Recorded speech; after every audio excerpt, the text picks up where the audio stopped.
Welcome to the Pursuing Points podcast, where it's all about the pursuit of credit card points and miles today so that you can travel the world free of charge tomorrow. And now, your host, Peter Foti.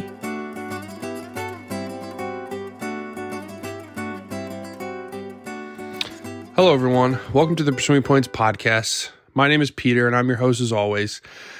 Here today with a special quarantine edition of the Pursuing Points podcast.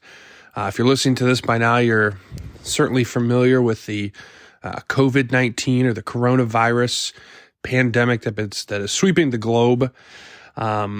Late last week, I got in a vehicle and drove a few hours north to where my parents live, and I've been here for about a week now.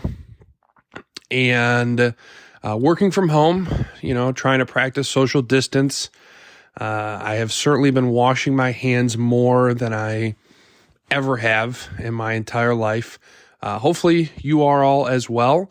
Hopefully you're all safe and healthy, and hopefully we're going to be able to work through this and there are better days ahead. But, right now, as of this recording on March 19th, things are still quite interesting, at least here in the United States. I think we're a few days or a couple weeks behind Italy in terms of growth rate and things like that. So, and obviously they're dealing with considerable loss and a monumental situation over there in Europe. So it is my hope that we're going to be able to work through this. I don't have a whole lot of advice from a public health policy perspective. Instead, of course, I'm here to talk about credit cards. I'm here to talk about finance. And so that's what I'm going to do. I have a few things that I want to talk about. Before I get into that, I am not recording on my normal setup. Like I said, I picked up and left. So this is actually being recorded on my iPhone. I'm interested to see. I would love your comments on the audio quality. I hope it's good. But of course, I can't promise that it'll be as good as normal just because, typically I have a pretty nice microphone and a pop filter and all these different things. Whereas this is just, on the microphone in my childhood bedroom. So I'm going to make the most of it, or best of it, I guess. So the first thing I want to talk about is 3 weeks ago, I did an episode where I talked about changing FICO scores. If you haven't listened to that episode, I would encourage you to do so. Basically, the quick recap there is FICO, which is the company behind your credit scoring, your credit score and the corresponding algorithm, is making changes to how that score is calculated, and that's most likely going to end up in lower scores for a large number of people. And I sort of pontificated on that episode about the macroeconomic effects of something like this. Not the change itself, but what I felt the change represented, which was a lot of people had been accruing debt post-financial crisis back in 2008 that they couldn't reasonably pay off. And so the banks went to FICO and said, hey, we need you guys to reconsider how you calculate these scores, because if you don't, we're going to continue to lend money to people who we don't think can ever actually pay it back. And one of the things I said on that show was, we can have record levels of consumer debt so long as the labor market is very tight and unemployment is very low. Both of those were true a week ago. 3 weeks ago when I recorded, and they were still true up until a week ago, I should say. Those are no longer true, okay? This coronavirus situation is going to lead to considerable unemployment. The labor market is going to loosen quite a bit. It's obviously we're still very early days. Like I said, this is March 19th. I'm recording this. The reports that I've seen, the best estimates that I've seen suggest that, unemployment could go to as high as 15 to 20%. That would be very significant, especially considering how low it's been during our most recent bull market. But if that happens, it's going to be interesting times for the financial companies, right? the credit cards that we talk about obviously are put forth by banks. So you've got American Express, Chase, Capital One, Discover. Those are obviously some of the big ones. And then there's smaller ones, credit unions, what have you. And, one of the things I had talked about on the previous episode was Discover announcing that they had tripled the amount of troubled debt from one year to the next.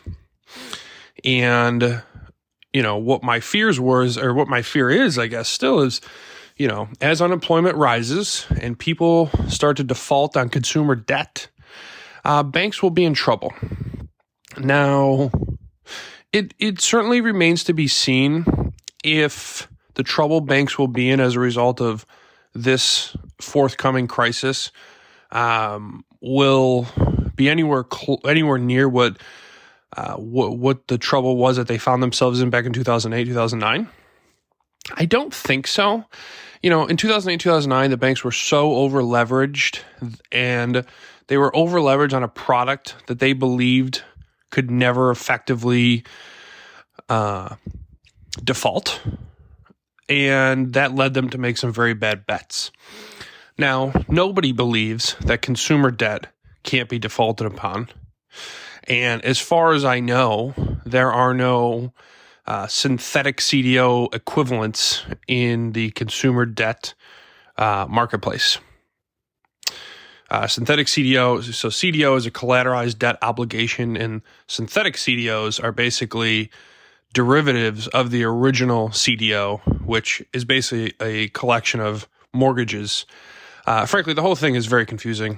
Feel free to read up on it if you're interested, or you can reach out to me and I'm happy to talk about it. But for the purposes of this episode, the point that I just want to make with this opening segment is there is a lot of uncertainty in my mind around the future of banking, at least in the near term. And when I say near term, what I think I mean is over the next 6 to 12 months, as these debts start to pile up, as the defaults start to come in, it's going to be very interesting to see how banks react and how they modify their offerings to try to keep themselves afloat. Right? So if you are, one of these banks, let's just use Chase as an example, and let's say Chase undergoes significant defaults. It's not outside the realm of possibility that sign-up bonuses could get slashed. They could go away completely. Perks from major credit cards could be taken away. I think Discover is the one that's most in jeopardy just because, Discover in a lot of ways sort of represents the middle-class consumer very well, whereas I feel like Chase and American Express try to cater to a higher-end clientele. But regardless, banks are banks. They offer credit cards. If you have a good score and enough of an income, they will give you a credit card. So I don't think anyone is going to be safe from this. And really, I don't have a concrete point other than to say, be advised that I think that this is coming.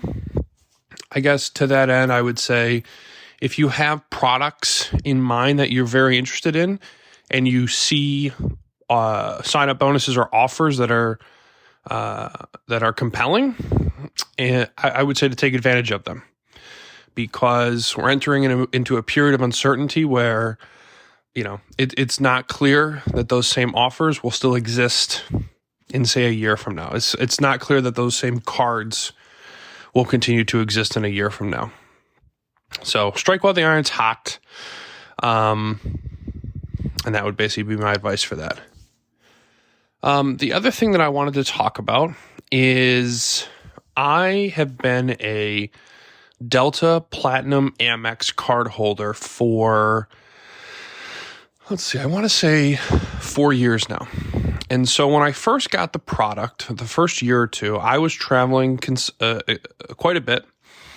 And then I was also spending the $50,000 required to unlock all of the various bonuses on that card, which basically meant that, in the first year that I had the product, I was a Delta Platinum. Second year, I was Delta Gold, and I've been Delta Silver for the last couple years. But as I've mentioned on this podcast and on the YouTube channel, I don't think there's a ton of value in silver status. The Delta Platinum card recently increased its annual fee from $195 to $250. And they also took away a benefit that I was a huge fan of. So previously, when you spent $25,000, you were given 10,000 MQMs as well as 10,000 bonus miles. But when they changed the product, instead of giving you 10,000 MQMs and 10,000 bonus miles, they only give you 10,000 MQMs, no bonus miles. That made it a much tougher pill to swallow, especially because I was not engaged in any sort of like manufactured spend. The spend I was putting on those products was my spend, and I didn't feel like it was as compelling of an offer to just earn the MQMs and nothing else. Now, that coupled with the fact that, frankly, I don't really see myself flying very much in 2020, and obviously, I don't think I think most Americans probably feel the same way, or really globally, right? I mean, this is an issue. Last week when I came home, I drove, right? I wasn't going to get on an airplane. The airlines are struggling a great deal. American, for example, they only have, I think, 3 flights a day international, right? They're going to London, I think, I want to say Japan. They've cut their domestic stuff by, say, 50%. They're going to ground planes. They're going to lay off workers. They're going to stop new hiring. This is all going to happen in cases, even if it hasn't happened already. And so I don't really see myself flying this year. And so what that ultimately means is that while my Delta status for 2020 is as silver, I almost certainly will not have any Delta status in 2021. And so for basically all of those reasons, what I decided to do today was I picked up the phone, I called American Express, and I said, listen, my Delta Platinum annual fee was recently charged. So it was charged 5 days ago. I said, I wasn't aware that this was coming up for renewal. I don't really use the card that much anymore, and I think it's time for me to cancel. Now, I did not even ask for a retention bonus. Like, I didn't even phrase it in that way because, truthfully, there wasn't a whole lot they could offer me that I would be super interested in unless they just completely waived the fee. I guess maybe then I would have considered it, but at that point you're basically just keeping the card for the credit report benefits, and you're just kicking the can 1 year down the road. Ultimately, what ended up happening was I actually was offered a retention bonus, which was you can have a $100 statement credit if you spend $2,500 in the next 3 months. Ultimately, it didn't really take me that long to decide that wasn't that compelling of an offer.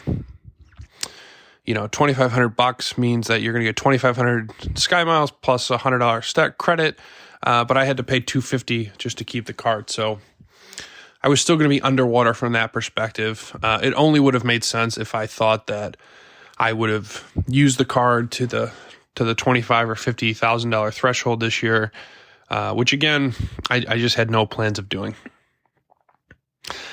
Instead, as I've talked about on this program before, my goal for 2020 was, to try to use as many of the Chase Ultimate Rewards points as I could, because I felt like there was no good way for me to cancel my Chase Sapphire Reserve, given the number of points that I have in the account.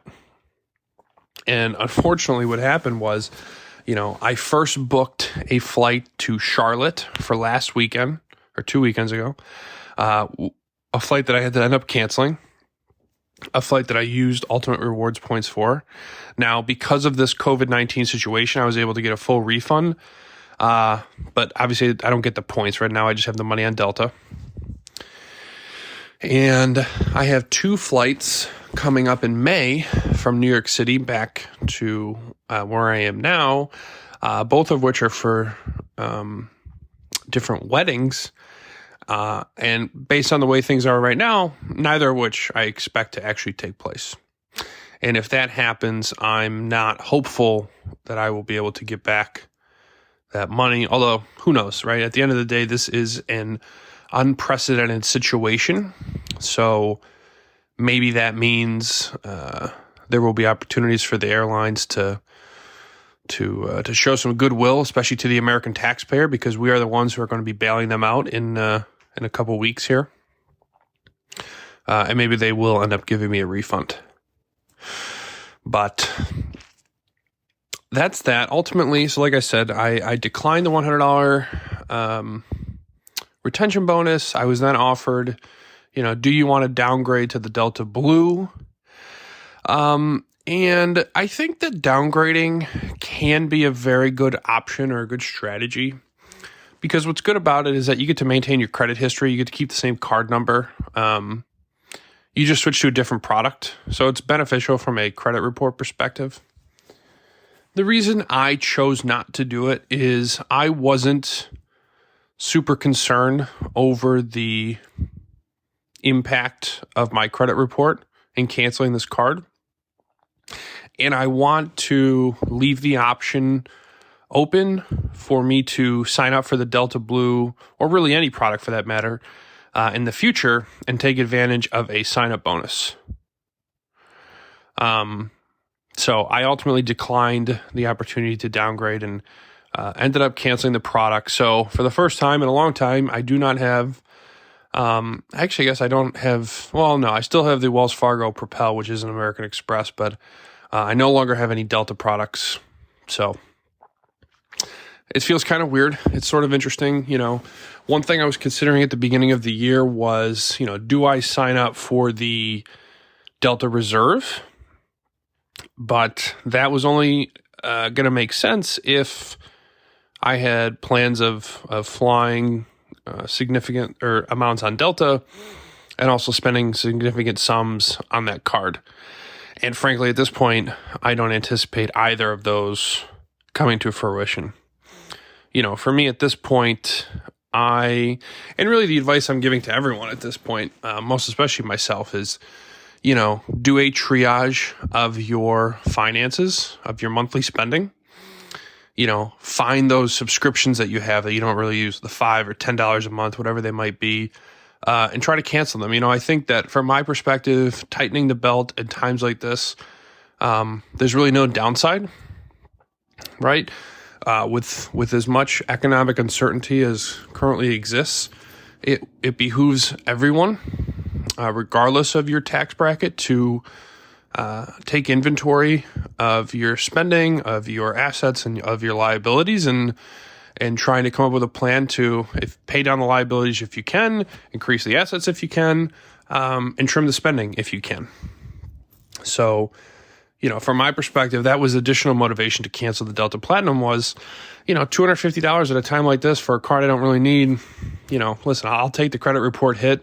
I'm not really all that concerned about it. And that was just the decision that I ended up making. As far as new cards, so I signed up for the Capital One Saver on YouTube not too long ago. I've actually been really enjoying that card. I mean, for me, 4% on dining and 4% on entertainment is just an absolute home run. I've been much more interested in accruing cashback recently, just based on the sort of stockpile of points that I already have. I don't really feel compelled to just keep adding to it because, like I've said before, I don't think that there's a ton of value in hoarding points. I think it's funny when, who was it? I think it was at United that, they said our points no longer expire, and they are, they market it like it's a value proposition for the customer. But I think really what they noticed is that they saw Delta miles don't expire. But what that allows Delta to do is, it sort of lulls the consumer into this false sense of security, whereby they rack up these big balances, and they feel like there's value in the number, so then they don't spend them. And then what happens is they're able to devalue the currency whenever they want without warning, right? Whereas if those miles expired, what does expiration do? It forces you into action, right?